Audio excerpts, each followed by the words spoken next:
Hello friends, कैसे हैं आप सभी। आशा करता हूँ ठीक होंगे और अपनी प्रिपरेशन सही ढंग से कर रहे होंगे। मैं गौरव आपके अपने चैनल तैयारी की पाठशाला में स्वागत करता हूँ। आज हम आपके सामने साइंस के 1000 महत्वपूर्ण प्रश्नों की सीरीज लेकर आए हैं।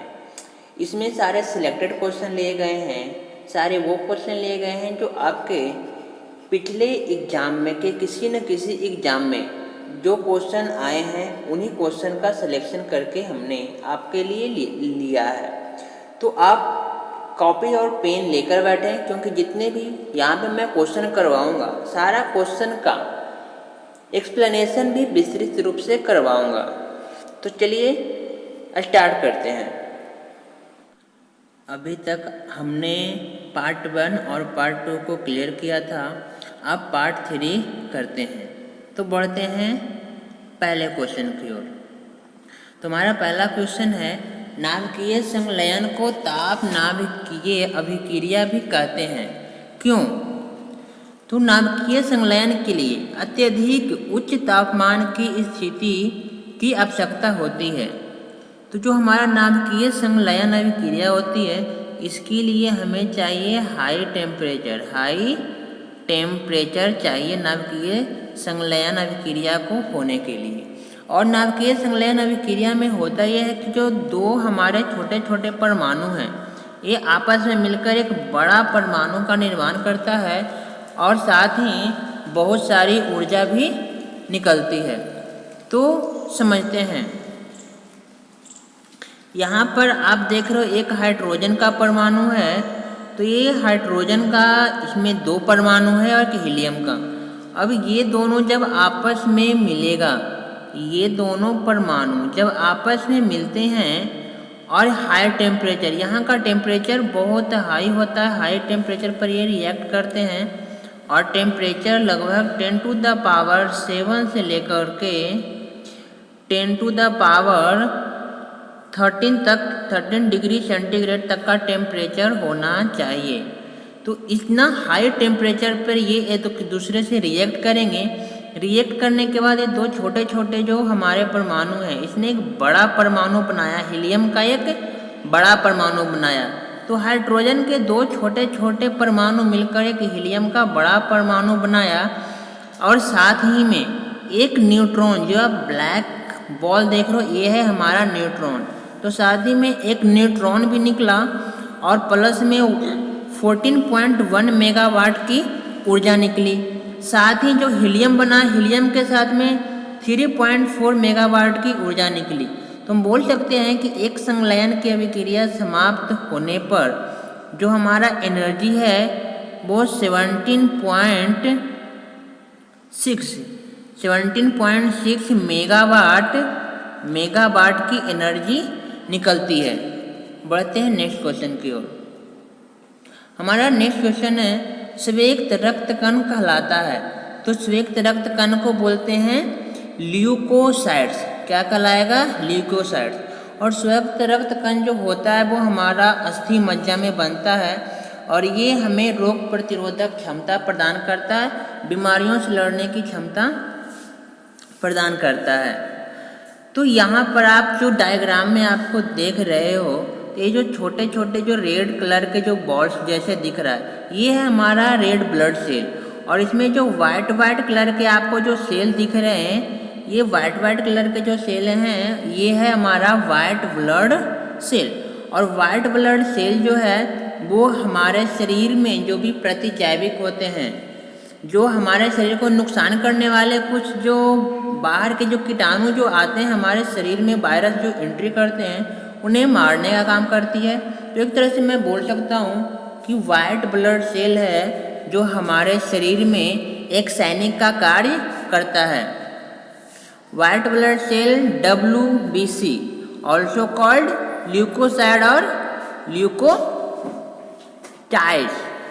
तो ल्यूकोसाइड ये कहलाता है। चलिए बढ़ते हैं नेक्स्ट क्वेश्चन की ओर। हमारा नेक्स्ट क्वेश्चन है, एड्स किसके संक्रमण के कारण होता है? तो एड्स किसके संक्रमण से होगा? तो विषाणु से। हम जानते हैं एड्स क्या है। एड्स एक विषाणु जनित रोग है। तो यहाँ पर आपको डायग्राम में दिख रहा है कि ये जो आपको ये जो बॉल दिख रहा है ये है HIV का वायरस। HIV का वायरस जो है वो एड्स का वायरस ये है, और ये हमारे ब्लड में मौजूद जो T सेल होते हैं, तो हमारे ब्लड में मौजूद T सेल को मारना शुरू करता है।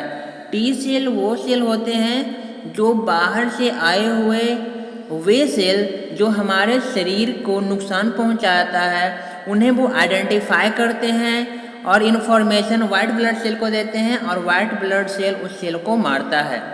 पर जो हमारा ये HIV का वायरस है वो T सेल पर ही अटैक करता है, और T सेल पर अटैक करने से हमारा जो वाइट ब्लड सेल है वो जो हमारा बाहर से जो वायरस आया है, खतरनाक जो भी वायरस है जो हमारे शरीर को नुकसान पहुंचाता है, उसे वो पहचान नहीं पाता और हमारी इम्यूनिटी कमज़ोर हो जाती है और हमें बीमारियां हो जाती है।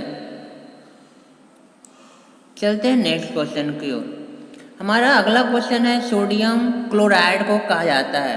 तो सोडियम क्लोराइड को कहा जाता है टेबल साल्ट। क्या बोलते हैं? Table salt. और सोडियम क्लोराइड का फॉर्मूला होता है NaCl। Na मीन्स सोडियम ही हो गया और क्लोरीन, तो सोडियम और क्लोरीन का मिक्सचर होता है हमारा सोडियम क्लोराइड NaCl, और ये होता है हमारा नमक, खाने वाला साधारण नमक। चलते हैं नेक्स्ट क्वेश्चन की ओर। नेक्स्ट क्वेश्चन है हमारा एंथ्रेक्स रोग किसमें पाया जाता है? तो ये एंथ्रेक्स रोग होता है वो मवेशियों को होता है। गाय, भैंस, बकरी जो भी हमारे घर में जो हम मवेशी पालते हैं उन्हें ये रोग होता है। जिस तरह से मानव शरीर के लिए, इंसानों के लिए TB है, हैजा है, उसी तरह से ये एंथ्रेक्स रोग जानवरों के लिए घातक होता है। चलते हैं नेक्स्ट क्वेश्चन की ओर। बुनसेन बर्नर किस सिद्धांत पे कार्य करता है? तो बुनसेन बर्नर जो है वो बर्नौली प्रमेय पे कार्य करता है, बर्नौली के सिद्धांत पे। और ये हो गया बर्नौली प्रमेय का फॉर्मूला, इसे भी आप याद रखोगे, एग्जाम में डायरेक्ट इससे क्वेश्चन बनते हैं। चलते हैं नेक्स्ट क्वेश्चन की ओर। नेक्स्ट क्वेश्चन हमारा है शक्कर के घोल का तापमान बढ़ाने पर शक्कर की विलेयता क्या होगी? तो शक्कर का घोल का जब टेम्परेचर हम बढ़ाते हैं तो जब भी हमारा टेम्परेचर बढ़ेगा तो विलेयता होगी वो बढ़ेगी। मीन्स उस घोल में जो भी हमने चीनी का जो अणु डाला है, मॉलिक्यूल डाला है, तो टेम्परेचर बढ़ेगा तो वो तेज़ी से उस जल में घुल जाएगा, तो क्या होगी? तो विलेयता बढ़ती है। नेक्स्ट क्वेश्चन, भोजन का पाचन मुख्यतः किस अंग में होता है? तो भोजन का जो पाचन होता है वो होता है हमारी छोटी आंत में। डायग्राम से समझते हैं, ये है हमारा डाइजेस्टिव सिस्टम। तो यहाँ पर आप देखो, हमने कोई भी खाना यहाँ से खाया तो मुंह से खाया, और ये हमारा स्टमक में गया, यहाँ से होता हुआ ये गया छोटी आंत में। तो छोटी आंत में जो भी हमारे खाना में न्यूट्रिएंट्स है वो सारे न्यूट्रिएंट्स हमें छोटी आंत से प्रोवाइड होती है। उसके बाद ये बड़ी आंत में जाती है और फिर खाना हमारा वेस्ट मटेरियल शरीर से बाहर चला जाता है। चलते हैं नेक्स्ट क्वेश्चन की ओर। हमारा अगला क्वेश्चन है निकट दृष्टि दोष का कारण क्या है? यह कारण क्या है? तो निकट दृष्टि दोष का कारण है नेत्र गोलक का दीर्घीकरण। जो हमारा शरीर का जो आँख का जो नेत्र गोलक है उसकी आकार में वृद्धि होती है। तो आइए डायग्राम से समझने की कोशिश करते हैं। तो यहाँ पर आप देख रहे हो ये फ्लावर जो आपको दिख रहा है, तो जब भी हम अपनी आँखों से इस फ्लावर को देख रहे हैं तो यहाँ से जो भी लाइट आया तो ये अंदर आने के बाद ये हमारा रेटिना है, पीछे का पार्ट रेटिना है, और जो प्रतिबिंब बना वो रेटिना से थोड़ा पहले इस पॉइंट पे प्रतिबिंब बन जाता है, जिसके कारण ये होता है कि जो हम वस्तु को है तो नज़दीक की वस्तु को तो हम सही रूप से देख पाते हैं, मगर जैसे जैसे वस्तु दूर होता है ये जो हमारा प्रतिबिंब है वो इससे आगे बनता जाता है, मीन्स हमें धुंधला दिखाई पड़ता है। तो निकट दृष्टि दोष में क्या होगा, नज़दीक की वस्तु दिखेगी, दूर की वस्तु नहीं दिखेगी, और निकट दृष्टि दोष को बोलते हैं मायोपिया। तो चलिए बढ़ते हैं नेक्स्ट क्वेश्चन की ओर। कुनैन किससे प्राप्त होता है?